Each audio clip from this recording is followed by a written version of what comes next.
자, 근데 이제 아무래도 자동차로 움직이다 보면 이제 막힐 수밖에 없고 지금 아주 고질적인 그 미국 도시의 문제가 자동차가 너무 많기 때문에 엄청나게 막히고 거기서 나타나는 뭐 환경적인 문제, 에너지 소비 뭐 이런 것들이 이제 문제가 되고 있고 아무래도 자동차로 움직이다 보면 인구가 뭐 기하급수적으로 늘어날 수는 없거든요. 그래서 이런 문제들을 해결하기 위해서 3차 산업혁명 때 등장하는 게 지하철인데 아까 뭐 2차 산업혁명 때 자동차가 나왔다면 3차 산업혁명 때 등장한 거는 전기하고 컴퓨터죠.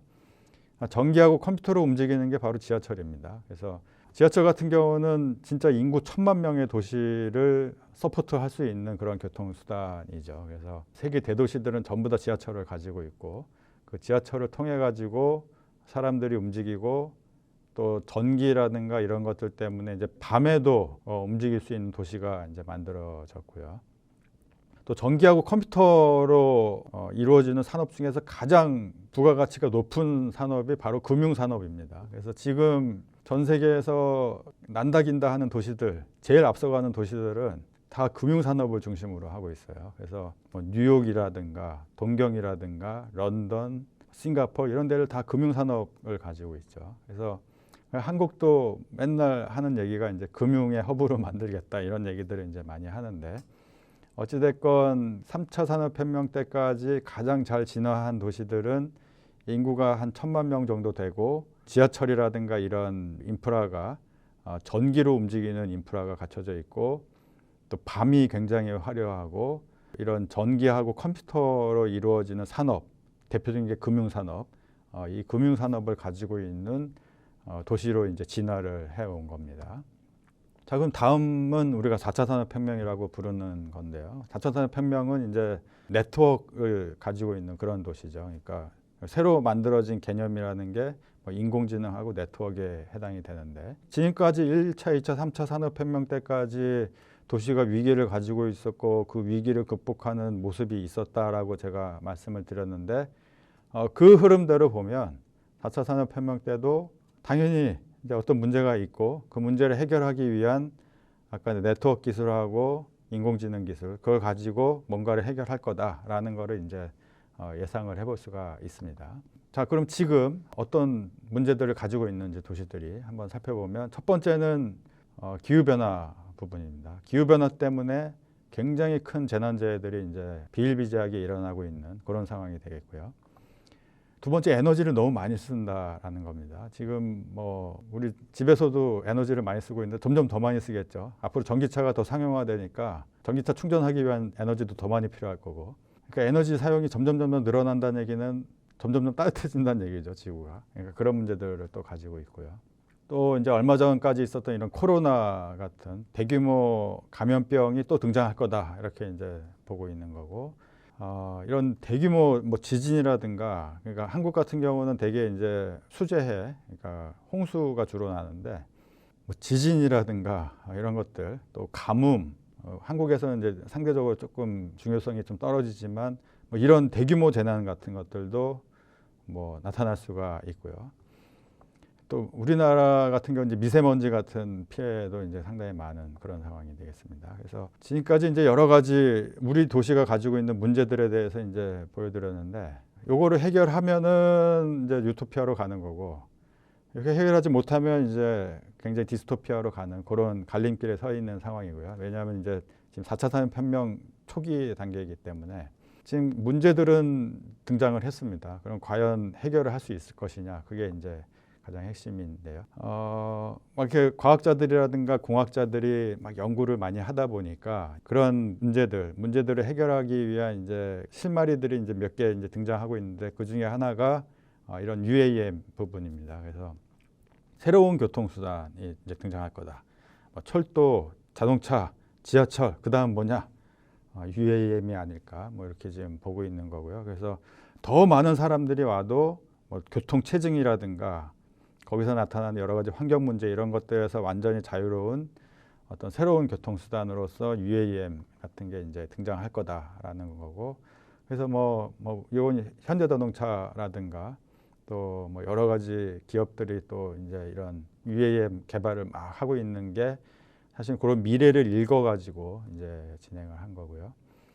또 배송 회사들 뭐 대표적인 아마존이라든가 또 우리나라 같은 경우 쿠팡 같은 이런 회사들 뭐 오늘 시키면 내일 오지만 그것 때문에 얼마나 많은 그 배송 차량들이 막 전 세계 전국을 이제 움직이고 있는 거죠. 근데 그렇게 이제 거기서 많이 에너지를 소비를 하고 그러다 보니까 그러지 말고 더 빠르게 날라서 배송을 다 해버리자. 뭐 이런 얘기들도 이제 있는 거고.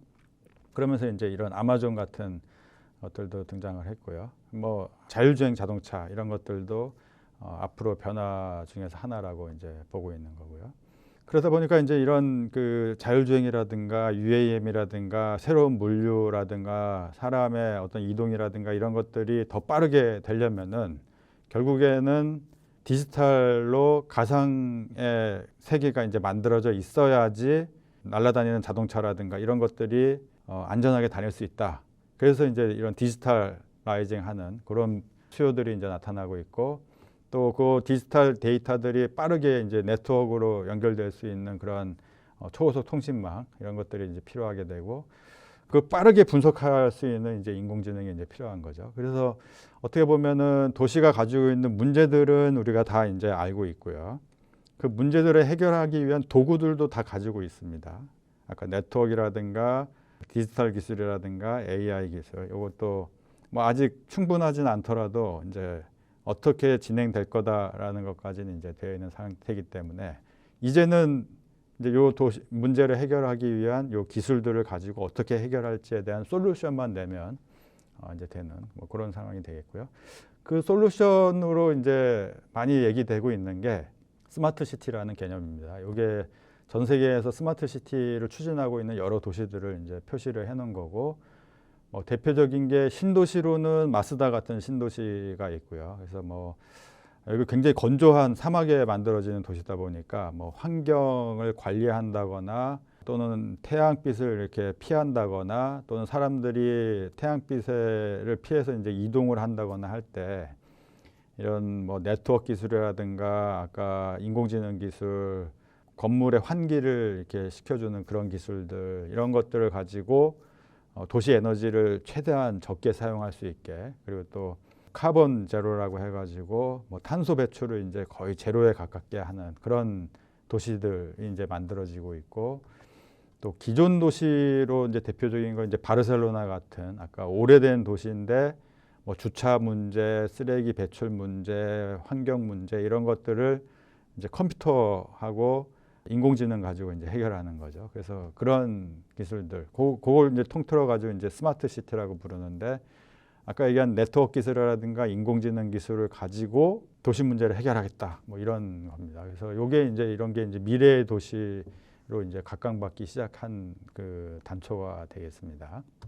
또 이제 그 싱가포르 같은 경우는 이런 도시 문제를 해결하기 위해서 실제 도시를 가상 도시의 통으로 집어넣어 놨습니다. 그게 이제 버추얼 싱가포르라는 개념인데 아까 우리 수업 처음에 나왔던 이제 가상 현실 기술 그걸 가지고 실제 도시를 똑같이 가상 도시에 이제 만들어 놓은 거가 되겠는데요.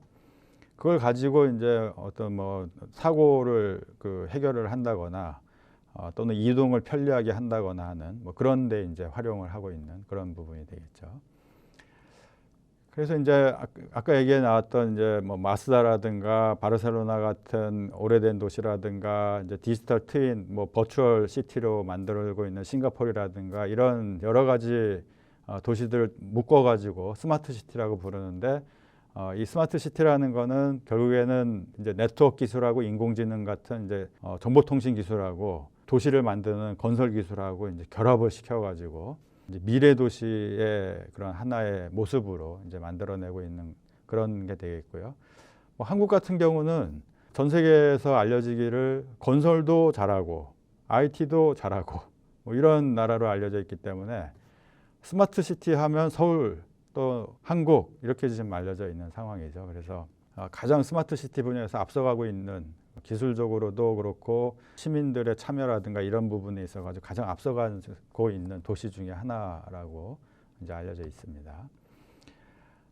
스마트 시티가 이제 도시의 여러 가지 문제들을 IT 기술로 해결하는 그런 개념을 가지고 있기 때문에 도시의 문제가 되게 다양하잖아요. 그렇기 때문에 되게 다양한 그 양상들을 가지고 있습니다. 그래서 뭐 경제 문제, 환경 문제, 시민의 활동 문제, 또 주거 문제, 또 정부의 문제, 그리고 모빌리티 이동에 대한 문제, 이런 여러 가지 문제들을 각각 해결하는 솔루션을 다 각각 가지고 있기 때문에, 물론 요거를 묶어주는 개념은 네트워크하고 인공지능이 되겠는데, 그런 것들을 다 해결해 주기 때문에 스마트 시티 테크놀로지 맵을 이렇게 그려보면 굉장히 많은 기술들이 여기에 활용되고 있고 적용되고 있다, 이렇게 이해를 하시면 되겠습니다. 아까 한국이 이런 스마트 시티로 많이 알려져 있다라고 알려져 있는데, 그중에 뭐 대표적인 도시 뭐 여러 가지, 뭐 서울도 많이 알려져 있고 인천의 송도도 알려져 있고, 그렇지만 또 신도시 중에서는 대표적인 게 부산에 있는 에코델타 시티라는 게 또 있습니다. 요거는 제가 참여도 했었는데, 가운데 강이 이렇게 흐릅니다. 가운데 강이 흐르고 이제 뭐 물 관리도 해야 되고 그런 도시인데, 이런 물 관리라든가 이런 것들을 이제 아까 네트워크 기술하고 인공지능 기술로 하겠다, 그런 부분들도 있고요. 또 뭐 로봇이 이제 다니면서 사람들의 생활을 이제 편리하게 도와주게 하는 뭐 그런 개념들도 들어가 있습니다. 하여튼 전 세계에서 봤을 때 이렇게 신도시를 정말 스마트하게 만들어내는 도시들을 이렇게 막 가지고 있는 그런 나라는 정말 한국밖에 없는 것 같고, 기술도 가지고 있고 실제 사례도 가지고 있는, 그래서 굉장히 이 분야에서 앞서가고 있는 그런 기술을 가지고 있는 한국이 되겠습니다. 여기까지 지금까지 가지고 있는 도시의 문제들, 그걸 어떻게 해결해 왔는지, 그리고 지금 이제 닥친 문제들은 뭐가 있는지, 그거를 해결하기 위한 네트워크 기술이라든가 인공지능 기술, 그리고 그걸 이용한 스마트 시티라는 개념, 뭐 그런 것들에 대해서 쭉 설명을 드렸습니다. 2부 수업은 이것으로 마치도록 하겠습니다. 3부는 이제 드디어 가상현실 기술하고 이런 미래 도시가 어떻게 결합되는지 그거를 살펴보도록 하겠습니다. 감사합니다.